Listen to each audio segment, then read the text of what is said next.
নতুন কোনো iPhone launch event কিংবা ধামাকাদার কোনো ব্লকবাস্টার মুভির ট্রেলার রিলিজের ঠিক আগের মুহূর্তটার কথা একবার ভাবুন তো। বাতাসে যেন একটা অদ্ভুত বিদ্যুৎ খেলে যায়, তাই না? সবাই যেন ওই নির্দিষ্ট জিনিসটার জন্য অধীর আগ্রহে দিন গুনতে থাকে। ডিজিটাল এই যুগে তীব্র অপেক্ষার এই অনুভূতি আমাদের সবার কাছেই ভীষণ পরিচিত। কিন্তু এই যে চারপাশের এত উন্মাদনা, এত গুঞ্জন, এগুলো আসলে আসে কোথা থেকে? আর এখানেই চলে আসে আমাদের আজকের সবচেয়ে বড় প্রশ্ন। নতুন কোনো রিলিজকে ঘিরে এই যে পাহাড় সমান উত্তেজনা, এটা কি পুরোটাই প্রাকৃতিকভাবে তৈরি হয়, নাকি এর পেছনে কলকাঠি নাড়ছে অত্যন্ত হিসেবি এবং নিখুঁতভাবে সাজানো কোনো মার্কেটিং গেম? চলুন আজ আমরা এই বিষয়টার একটু গভীরে ডুব দিই আর বোঝার চেষ্টা করি কিভাবে অনলাইনের এই বিশাল মোমেন্টামগুলো আসলে পরিচালিত হয়। আজকের এই বিশ্লেষণে আমরা মূলত এই পুরো মেকানিজমটাই ডিকোড করব। হাইপ জিনিসটা আসলে কি, কিভাবে এটাকে তিল তিল করে ইঞ্জিনিয়ারিং করা হয়, এর ভালো খারাপ দিকগুলো কি, আর এই বিশাল হাইপ ট্রেনে আমাদের মতো সাধারণ মানুষদের ভূমিকায় বা কি, এসবই আমরা ধাপে ধাপে দেখব। তো প্রথমেই আসা যাক একদম বেসিক একটা জায়গায়। এই হাইপ ফেনোমেননটা আসলে কি?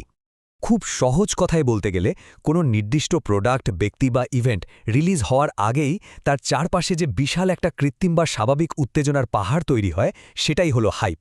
মানে জিনিসটা হয়তো এখনও বাজারেই আসেনি, কেউ ছুঁয়েও দেখেনি, কিন্তু তার আগেই সেটা নিয়ে সবার মুখে মুখে একটাই কথা, সবাই যেন ওই জিনিসটা যে কোনো মূল্যে পাওয়ার জন্য রীতিমতো পাগল হয়ে উঠেছে।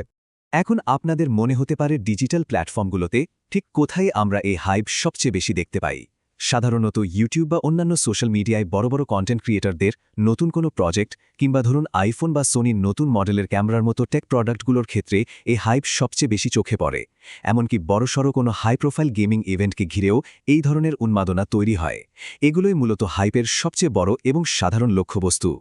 কিন্তু এই যে এত বিশাল উত্তেজনা, এটা কিন্তু জাদুমন্ত্রের মতো হঠাৎ করে আকাশ থেকে পড়ে না। এর পেছনে রীতিমতো একটা ইঞ্জিনিয়ারিং কাজ করে। কোম্পানিগুলো অত্যন্ত সুকৌশলে এই হাইপ তৈরি করে, আর এর মূলত তিনটে মূলস্তম্ভ বা পিলার আছে। প্রথমটা হলো ইচ্ছাকৃত টিজার আর লিক, মানে উদ্দেশ্যপ্রণোদিতভাবেই কিছু তথ্য লিক করে দেওয়া যাতে মানুষ এটা নিয়ে আলোচনা শুরু করে। দ্বিতীয়ত আর্লি ইনফ্লুয়েন্সার মার্কেটিং, যেখানে প্রোডাক্ট লঞ্চের আগেই বড় বড় ইউটিউবার বা রিভিউয়ারদের হাতে সেটা ধরিয়ে দেওয়া হয়। আর ৩ নম্বর হাতিয়ারটা হলো লিমিটেড এডিশনের দাবি। আর এই লিমিটেড এডিশন কথাটা আমাদের মস্তিষ্কে একটা মারাত্মক সাইকোলজিক্যাল গেম খেলে। একে আমরা বলি ফিয়ার অফ মিসিং আউট, বা সংক্ষেপে ফোমো। স্টক খুব সীমিত, বা সবার আগে পাওয়ার দারুণ সুযোগ। এই কথাগুলো শুনলেই আমাদের ভেতরে একটা অদ্ভুত ভয় কাজ করতে শুরু করে।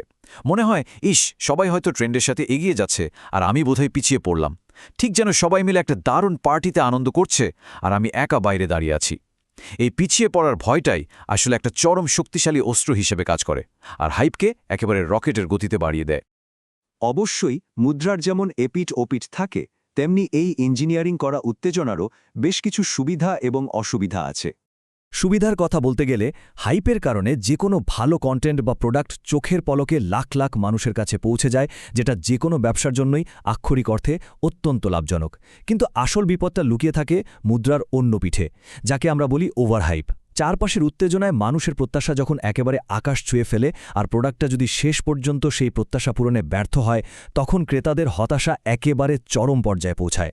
আর এই চরম হতাশার একটা পারফেক্ট এবং বিখ্যাত উদাহরণ হতে পারে সাইবারপাঙ্ক 2077 গেমটি। রিলিজের আগে এই গেমটাকে ঘিরে হাইপ ঠিক কতটা চরমে ছিল ভাবুন তো। কিন্তু রিলিজের পর এর বাস্তব অবস্থা দেখে গেমাররা রীতিমতো ক্ষোভে ফেটে পড়েছিল। অতিরিক্ত হাইপের কারণে কিন্তু সামান্য ত্রুটিগুলো বিশাল বড় ব্যর্থতা হিসেবে সবার চোখে ধরা পড়েছিল।